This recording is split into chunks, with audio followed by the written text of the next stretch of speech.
Wonderful. We've got a couple of people coming in now. Just look to start in about a minute.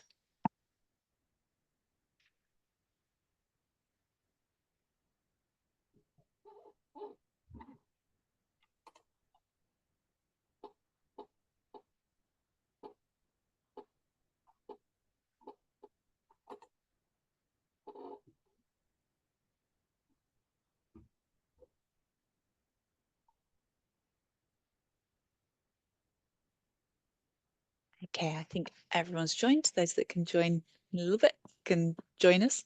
Good afternoon, everyone, and welcome to the second webinar in CIEEM's Inclusive Practice series. My name is Lee Nightingale, and my pronouns are she, her, and I am CIEEM's Equality, Diversity and Inclusion Engagement Officer. God, get my teeth around that.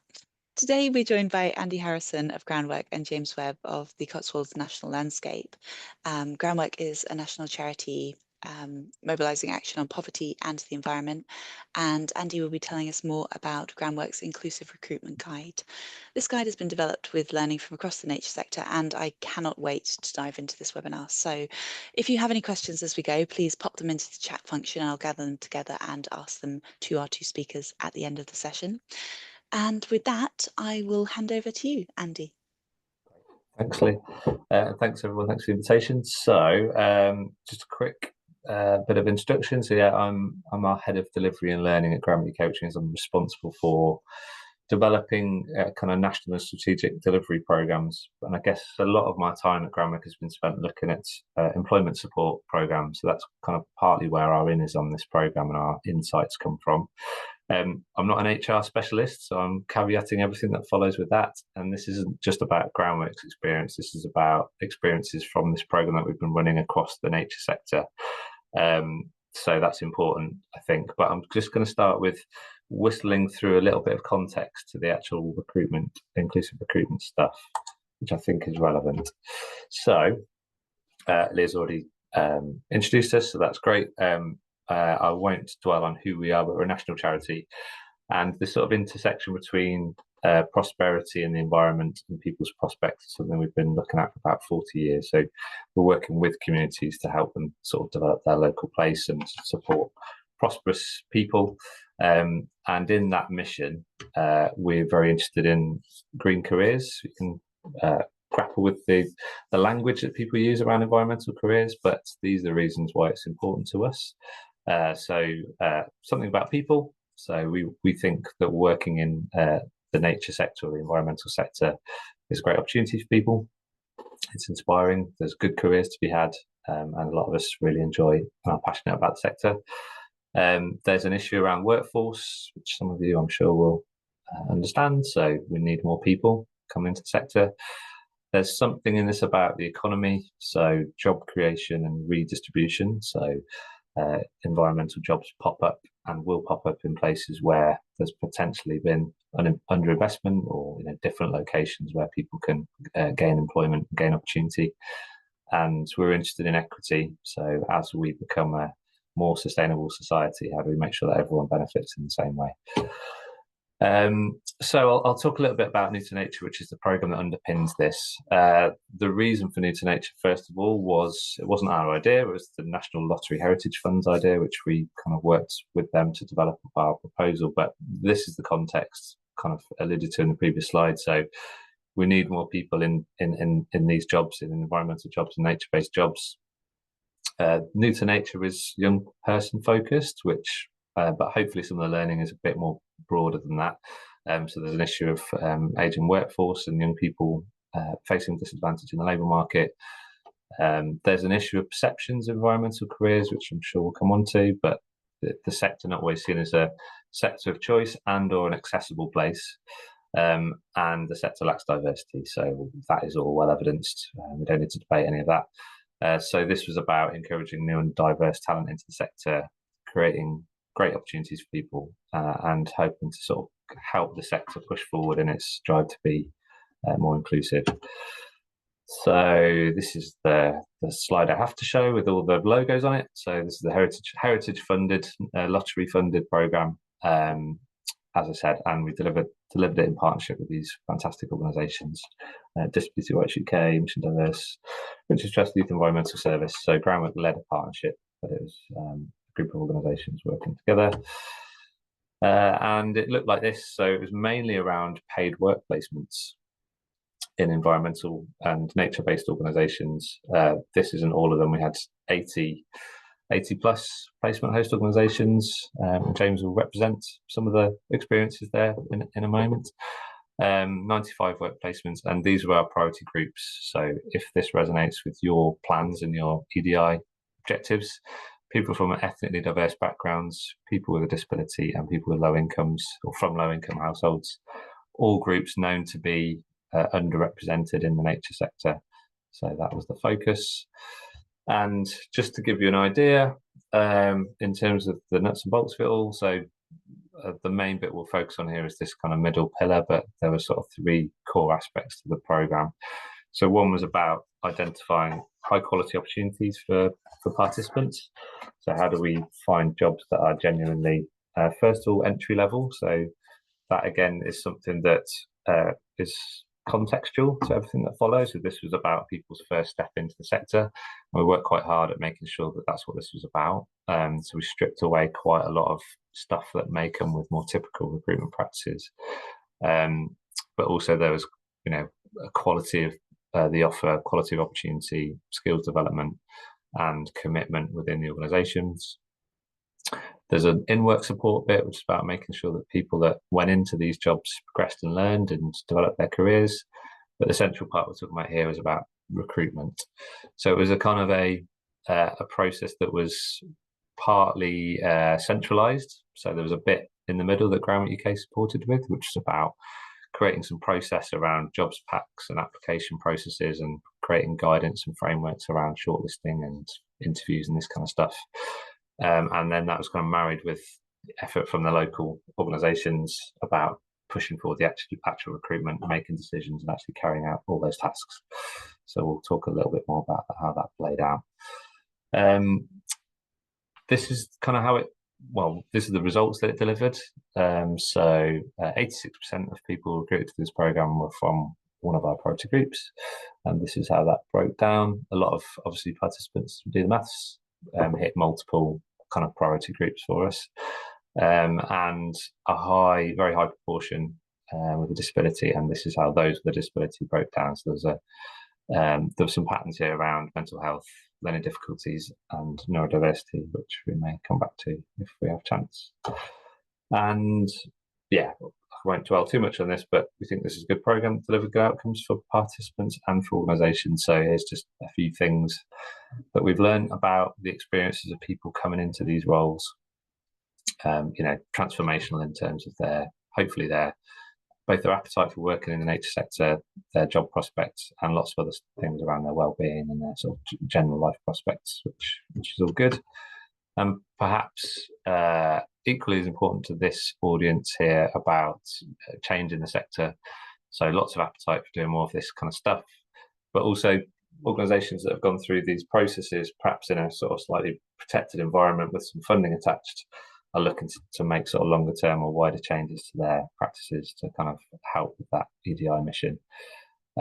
So yeah, positive signs in terms of helping that influence the wider sector. So all that as context, inclusive recruitment.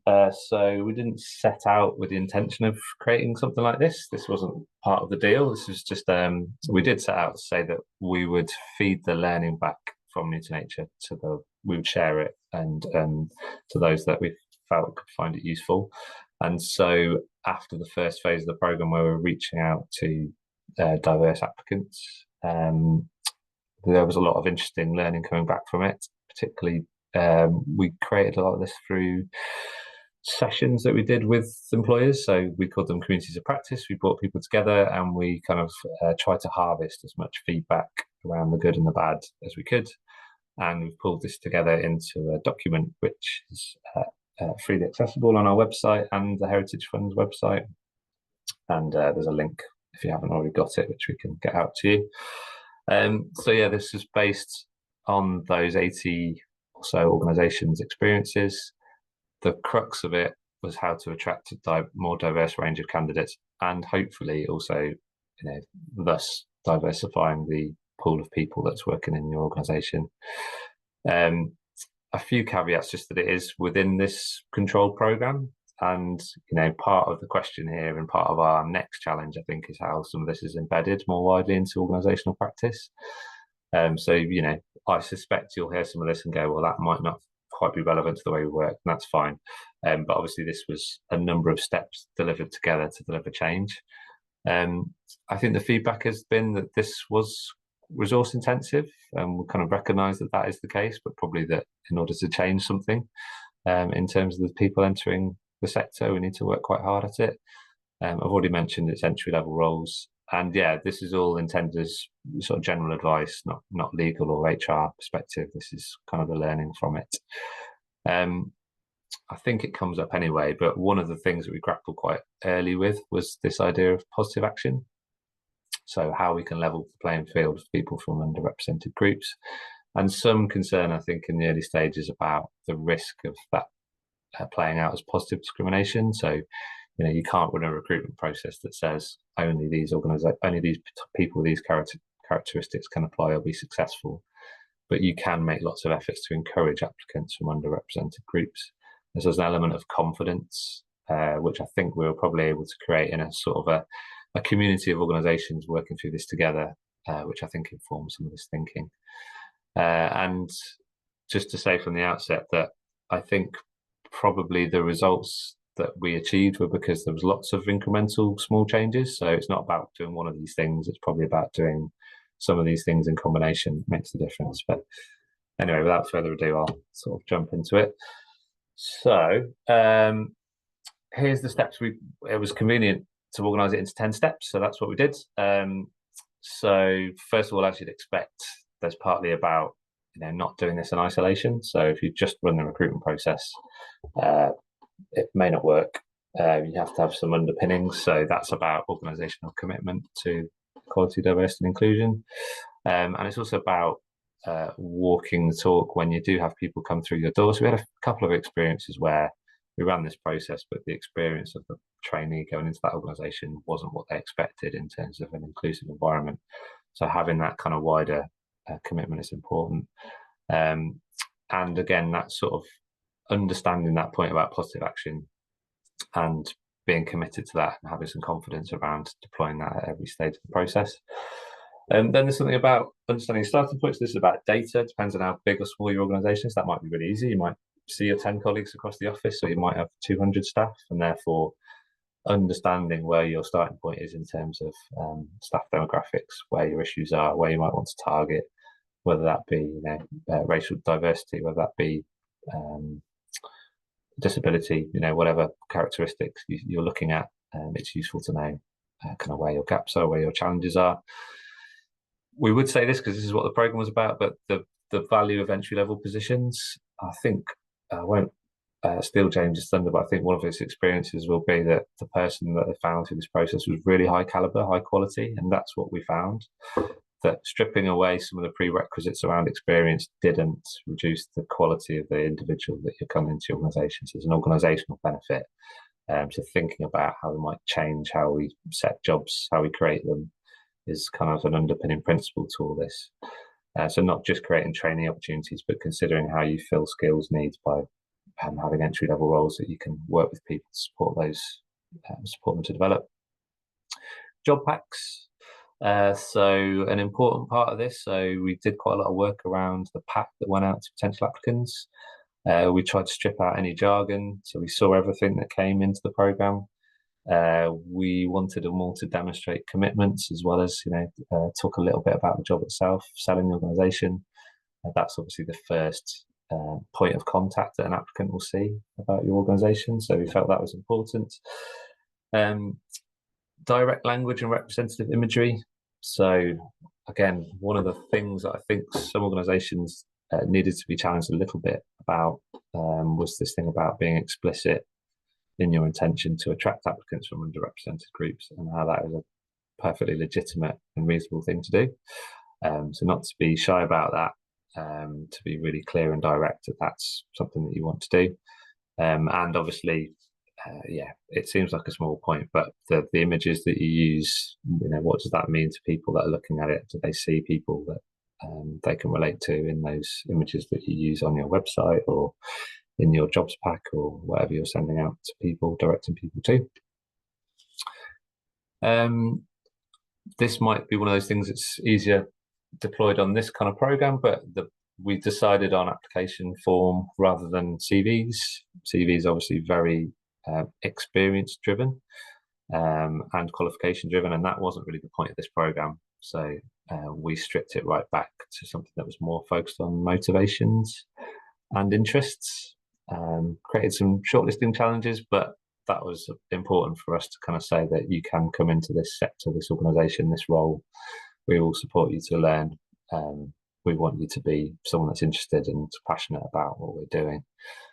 And I think the applicants certainly found that very beneficial. Promotion outreach, I think, was critical. So how do you get the awareness out to the communities that you're trying to engage with?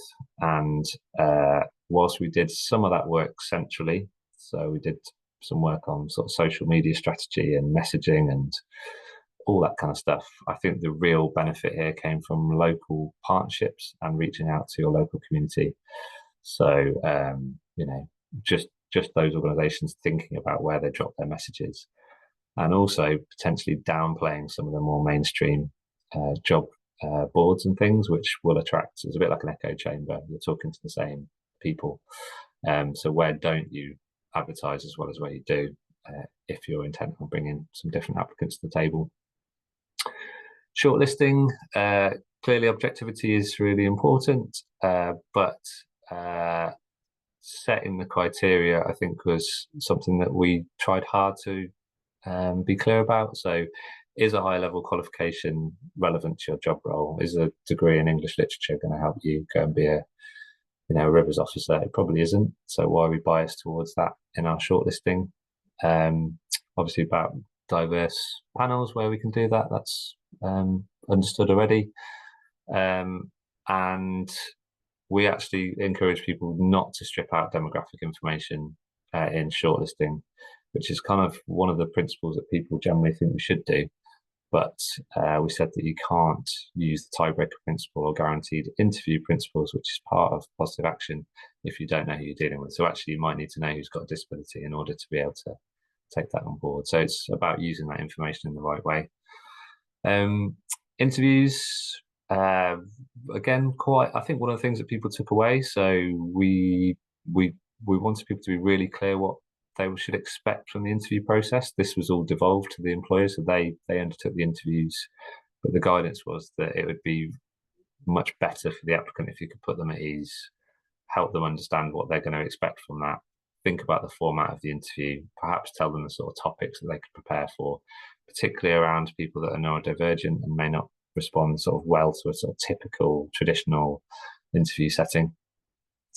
And then finally, I'm conscious of the ticking clock already, how you see it through. So how you support that individual to make a strong start in their role, asking them systematically about adjustments that might need to be made, not just people that disclose. So that's something that we've talked about. Everyone should be asked what adjustments could be made as they start their job.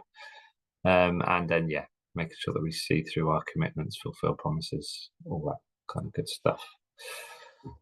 So that was a whistle-stop tour, and I'm conscious of time. So James, is it all right if I hand over to you for a few minutes just to say what, from your own perspective, how that's played out? Yeah, absolutely. I'll crack straight on. So James Webb, Partnerships Lead at Cotswolds National Landscape. Just a little bit of context on who we are. We're part of the protected landscape family, national landscapes and national parks. The third largest. Despite that, we're relatively small, 26 employees, and we've got two sort of main drivers: nature and landscape, and people, and that's all around access and engagement in communities. We've also got a grant making bit of the organisation, as well as the sort of usual corporate services. The timing for this for us was great, and the sort of aims and values, ambitions of the scheme were really well aligned with what who we are and what we wanted as well. So the timing was great. We had a large flagship education project. We did ad hoc opportunities for young people, but this was all about sort of project delivery, and we were in a bit of sort of self-reflective mode, and we thought, we really need to improve, kind of us as an organization. So in that respect, like I said, it was great timing, and we probably had, felt a bit confident enough to take this on. I'd say a really critical point for us was having the right role. Given the aims of the scheme, we wanted it to be appealing and inclusive, and it had to fit in with what we're already doing, because we're such a small team. We couldn't really, create something new that wouldn't have been sustainable or feasible, really. But we wanted to add value to that bit of the business, or that bit of process, for that new role. So we created a grants and outreach role, entry level, desk based, and it would add value to an existing small grant scheme that we run. Loads of skills in there for the successful candidate: project management, budgeting, comms, promotion, working with customers, stakeholders, and board members. So a really well-rounded role. So in terms of recruitment, the job ad, Andy's already sort of touched on it. We sort of highlighted that we would particularly welcome applications from people living with a disability, from a diverse, ethnically diverse background, and a low-income household as well. So that was sort of front and center of the job ad. We also got rid of the degree on the person spec. We probably had a job description that had been templated, 10 years ago or more, and just repurposed again and again and again. So that was quite a step change for us, and we had A levels as the requirement, but in fact it wasn't a requirement, it was desirable rather than essential. So that was really, really important. And I hope that it was all part of sort of demonstrating our commitment to diversity. We targeted the urban areas around the Cotswolds, not in the Cotswolds, because we thought that would be the best opportunity to reach the sort of target audience. Statistically, that was true. And we pushed it hard, really, really hard. This recruitment, like all my contacts, colleges, sixth forms, community centres, charities, job centres. It was the most exhaustive recruitment I've ever done, because we really felt it was a great opportunity, and we wanted to reach as many people as possible. And what we had in terms of applicants, not a huge number overall, but the caliber, the quality of those applicants was really high, and that was pleasing. It worked in that respect. So I think 25 people applied approximately, and of those, 14 made the initial cut, and then 7 were invited to interview, and they were all of them could have done the job. It seemed to, we've got the kind of local picture seemed to reflect the national picture in terms of applicants living with a disability. We had lots of applicants in that respect. Where we didn't do as well as I'd hoped was attracting people from ethnically diverse backgrounds. And I suppose a lesson for me is I took that really hard. I took it personally. I thought I'd done everything I possibly could to get this out there. But it's a sector issue, and we just need a sustained effort to try and make that right. And there's not one silver bullet, but it's lots of community engagement over a long period of time that will slowly kind of make us as an organisation and a sector more kind of appealing. So that's a longer term job, but it was a bit of a kind of a hit for me at the time. We provided the questions in advance to get the best out of the candidates. We'd never done that before. That was one of the bits of advice we received from the New to Nature team. We held the interviews in an accessible venue. Bit of a no-brainer, isn't it? But we couldn't hold it in our office because we had these horrible stairs, so we held it elsewhere. It's so simple when you think about it, but and then we asked candidates as well if they needed any support when they got there. And what was really nice is at the end, we received several compliments from candidates who didn't get the job, that the process had been really positive. So it felt very sort of worthwhile. The net result is we employed a young person, 20 years old, Nina, who's living with a long-term health condition. It meant that she was able to complete her GCSEs but not go any further in terms of A levels and university and that kind of thing. And no prior experience. She was working part-time in retail. So we absolutely met the brief in that respect, and incredibly high caliber. You know, she's amazing. Just to finish up, because I know time's tight, her experience with us in that year, she got to go through the annual grant cycle. So had a portfolio of £20,000 in small grants, plus time with our conservation team, our education team, the comms lead. She secured the Prince 2 project management qualification, and then she went on to get another job with us for a further year. And she's just coming to the end of that now, and she's had a portfolio of £250,000 in grants. So she's absolutely flying. And now it's bittersweet actually. She's got a really fantastic job as a major gifts fundraiser in a charity. So she's just going from strength to strength, and we'll be very sad to lose her at the end of this month. But also, you know, couldn't be more proud. In fact, of my 7 years in the organisation, it's the thing I'm most proud of. And I'll stop there.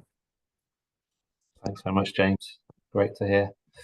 I think I'm handing back to Lee. This is just where you find some stuff if you're interested in the resources that are flowing out of the programme. So there's not just a recruitment guide, there's interesting documents developed by or with trainees with neurodiversity, playing back to what they think managers can do to help them. There's some evaluation reports, and we're working on a successor programme where we'd like to engage more of the nature sector. So if you can support us with that endeavour, you can contact us through that website email address. Yeah, absolutely. Thank you so much for speaking. I was getting quite emotional listening to you there, James. That's honestly, it's all we want to make things more inclusive. And I think going back with fresh eyes and looking at the processes that have become so ingrained, you know, reaching out to specific focus areas, focus groups, focus communities, it's so important. And yes, it was exhaustive, but it sounds like at the end of the day, a young person has really come along leaps and bounds. Oh golly, sorry, I'm getting very emotional. So does anyone have any questions for our two speakers today? Oh, my colleague Brian is on the chat. He's saying, really interesting to hear of your experience through the New to Nature scheme. Out of the processes that you put in place to recruit more inclusively, was there a single change that got particularly positive feedback from either the interviewees or yourself as employers? James, do you want to handle that one? Because I've Yeah. probably got more generic experience than you. Well, I think your point, Andy, around having a kind of a suite of small changes, the sort of sum being greater than the parts, I would absolutely agree to that. For our candidates, having the questions in advance, almost all of them said how helpful that was. It just meant that they got rid of those nerves. Some of them hadn't been in that sort of interview position before, and it meant that we got the best out of them on the day. I love And I'll just add to that, I think the one thing, it isn't any one of those steps. I think it's about the confidence and the commitment of the organisation to sort of jump in and not be too worried about it. There was a phrase that we had in one of our community practices. I think it was forgive the clumsy advocate. So like, you know, try, take it on board and don't be too nervous about it. And that's both on an individual level, but on an organisational level as well. So being direct and clear with your commitment. And I think the community helped to make that perhaps a bit more straightforward, with a bit of reassurance that was okay. Definitely. We say progress over perfection. And I think it's something that we need to get better at. We're so good at taking things and shining them until they're absolutely perfect. But just getting out there and trying stuff, we're scientists at the end of the day. We want to come back and judge from our feedback. So yeah, thank you so much for your insights. Does anyone else have any questions? Conscious that we are just a little bit over time, but I'm sure we can get away with it. Hi, it's Liz here. I'm yeah, really interesting. Thanks very much. I think one of the things that well, if I'm honest, I allow to be a bit of a barrier is those alternate sources to advertise positions at and contacts for that. I work for an environmental consultancy, so we're very much ingrained in our kind of usual routes to advertising things, and we are engaged with the sort of the new apprenticeship through CIEEM and helping to develop that. But I think that, you know, it's not an either or option, and I just wondered whether maybe on the New to Nature or Groundwork website, whether there are any sort of existing contacts or anything that we might be able to capitalise on others' efforts. Yeah, and we did it in a slightly more granular way, actually. So we tried to do that on a job by job basis, but we did have some support from Disability Rights UK, who have a network of disability-led community organisations who are able to kind of feed the documents out. I think one thing I would say is that the Job Centre will be very happy to hear from you. They've got a kind of renewed emphasis on, in a broad sense, green jobs. And they see the disconnect between the environmental sector and the employment support sector, even though perhaps, to James's point earlier about there probably is a history of kind of qualifications in academia underpinning and or unpaid volunteering experience, which we need to get away from.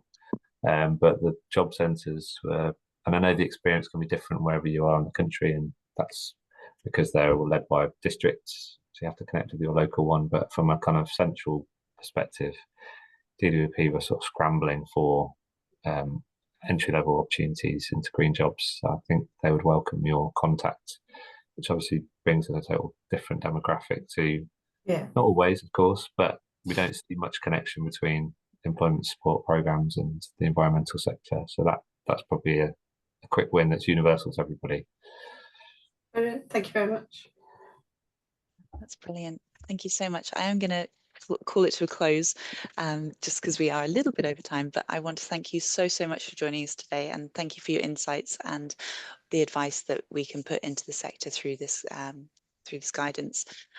Just as a bit of a plug for our next session, there is another session running on our Inclusive Practice series. Miranda will be joining us from Skills Builder Partnership to tell us more about the universal framework and how we can use this to support inclusive recruitment. And that webinar is on the 19th of March at 12:30, hosted by my colleague Brian. And again, details can be found on our website, which is CIEEM.net. We'll make sure that all of the links that were provided in this webinar are sent around to you all. But I just want to thank Andy and James again for your time today, and thank you all for dialing on. It's been really great. I've learned a lot today, which is wonderful. Thank you. Thanks a lot. Thank you very much. Thank you so much.